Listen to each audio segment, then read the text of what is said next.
Yung Estados Unidos po, mga bossing, parang nagkasa na ng ano, parang nagkasa na ng barel. Ano po ang ibig sabihin kapag nagkasa na ng barel? Ready to fire na yun, mga boss. Bakit nasabi ni Mark Ramos na ready to fire? Kasi po, mga kababayan, nasan ba yun? Hawak ko na yun eh. Kasi po, mga kababayan, yung Mutual Defense Treaty po ng Amerika at bansang Pilipinas, bansa po natin, mga kababayan, isa sa nasusulat doon, no, na kapagka tipo bang meron ng nasasaktan, may naggagalaw na, meron ng nahihirapan, no, nakasandaluhan ng bawat isa, mga bossing, kumbaga pwede nang gumalaw, kumilos ang bansang Amerika, mga kababayan. Alam natin yung paghahanda na po, mga kababayan. Kaya nga sabi nila, anytime pwede na kaming bumira. Lalong-lalo na yung nangyari, yung water cannon na yun. Merong mga nasaktan po, no? Meron pong mga nasaktan na individual, Coast Guard, mga kababayan, doon sa ginawa ng Amerika. Ginawa ng China, mga bossing. So ngayon, ito po ang mangyayari, no? Ang nakikita ko. Ang nakikita ko diyan, mga kababayan, talagang hindi hihinto o hindi luluhod ang ating presidente, no? Dito sa sitwasyong China o hindi aatras China sa West Philippine Sea. Lalong-lalo na po, mga kababayan, nandiyan na ang India, handang umalalay hanggang sumuporta na talaga namang halos last year pa, no? May napag-usapan na pagbili. Bumili tayo ng mga missile na galing sa India, mga kababayan, para po mai-upgrade natin yung mga pang-defense natin. Japan, nandiyan na din po. Unti-unti na nilang ina-upgrade yung kanilang pang-depensa, no? Kung sakali na talagang hindi huminto ang China sa pang-aabuso sa atin. So napakalayo po, no, mga kababayan, na tayo ay umatras dito sa laban sa West Philippine Sea. Nakakalungkot lang pong isipin, mga kababayan. Merong mga vloggers, mga siraulo, no? Gago! Merong mga vloggers, mga kababayan, ano sabi? Barko lang naman yan, luma na yan, pinag-aagawan pa, di pabigay na. Hindi yata nila alam na yun yung nagsisilbi, no? Na yung barko na yun, although talagang luma na, mga kababayan, yun naman po ang katotohanan, na yung barko na yun, ang hudyat, no? Na tayo ay may bantay para po sa Ayungin Shoal o dun sa West Philippine Sea, mga bossing. Kaya po naman, etong gentleman's agreement o secret agreement, mga bossing, kaya lagi nating nasasabi, no? Kaya natin nasasabi lagi na dehado tayo doon kasi yung gentleman's agreement na yon, ang magiging resulta po, mga bossing, is ano? Ang magiging resulta po, mga kababayan, bulukin yung ating nag-iisang bantay doon. Bulukin. Kaya pag nabulok na yan, hindi na gumagana, hindi na mapakinabangan, tapos ang usapan. Di ba? Maglalagay ka pa ba ng tao doon kung hindi na mapakinabangan, hindi na gumagana? Wala na. Di ba?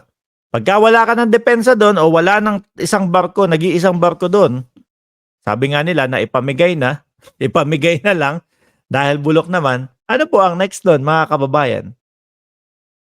Wala na tayong bantay. Ibig sabihin, magagawa na po ng China lahat ng gusto nilang gawin doon sa West Philippine Sea. Papayag po ba tayo nun? Hindi po. Lagi ko sinasabi, kapag kayan, pinayagan natin ng tuloy-tuloy, mga kababayan, ang tanging mangyayari lang po is uunti-untiin na po nila tayo. Kaya nakakatuwa po mga kababayan na eto na yung China.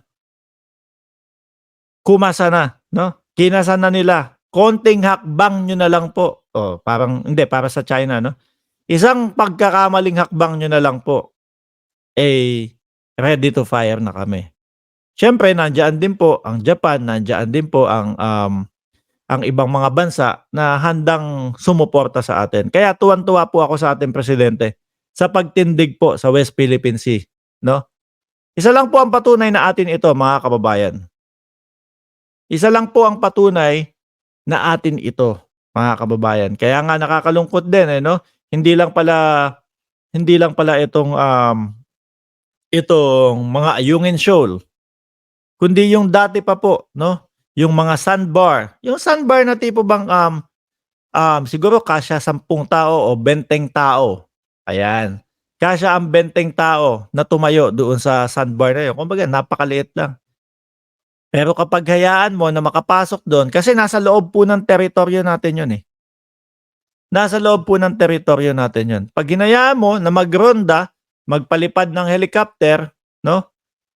Hindi nila hayaan na makapasok yung mga Pilipino doon. Ano po ang ibig sabihin? Unti-unti nila tayong sinasakop. Unti-unti pong tinatanggal nila yung respeto sa atin. Parang kinakawawa na lang po tayo, mga kababayan. Which is, nung panahon ni Pangulong Duterte, ano sabi niya? No? Bakit ko idepensa yung sandbar na yan? Well, totoo.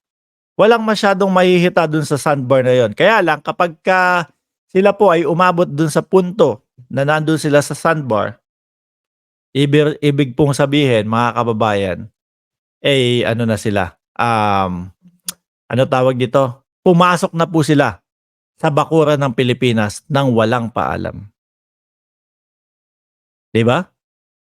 Kaya nakakalungkot po talaga, mga kababayan. Sabi ni Kalapatid, Pigeon, Love, Idol, kinakamusta ka ni Jay Butete? Ikaw daw ang isusunod. Nako, wala naman. Walang tira eh.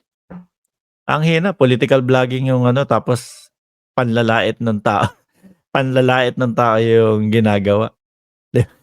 Kaya unang bumanat niya ako kahapon eh. Pagka yung mga ganyan, mga kababayan, babanat sa atin, walang lalamunin dito yan, mga boss. Una-una, sinimulan ko yung political vlogging ko, Bardagulan style. Kaya nagtataka, kung hindi po kayo nagtataka, mga kababayan, bakit dito sa channel na to, dito lang yata yung walang pakialam yung mga may yabe tubo. One Talk, kapatid, nandiyan ka pala. Ayan. Suportahan po natin yung channel na One Talk PH. Ayan. Halos 300,000 subscriber si sir, na lagi pong nakasuporta sa atin.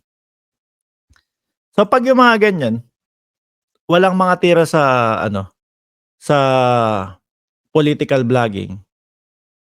Siguro ngayon mamamayagpag, pero mga ilang buwan wala na din 'yan. Ganun lang po 'yun. Saan na ba tayo? Hindi pwedeng alisin ang barko ng Pilipinas, lalo pa nating ayusin. Yan nga po, Sir Orly Cortez. Lalo pa nating ayusin yan. Iyan ang gusto ng Chinang kalaban para makuha nila ang buong West Philippine Sea. Mabuhay ang AFP. Good morning, sir. Boss, viewing from California, sabi ni Pilemon. Sabi ni Pilemon Aquino. Ulitin ko po, mga kababayan, ha.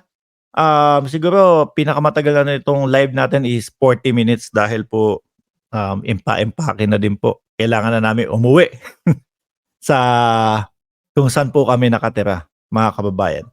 So, pangatlo,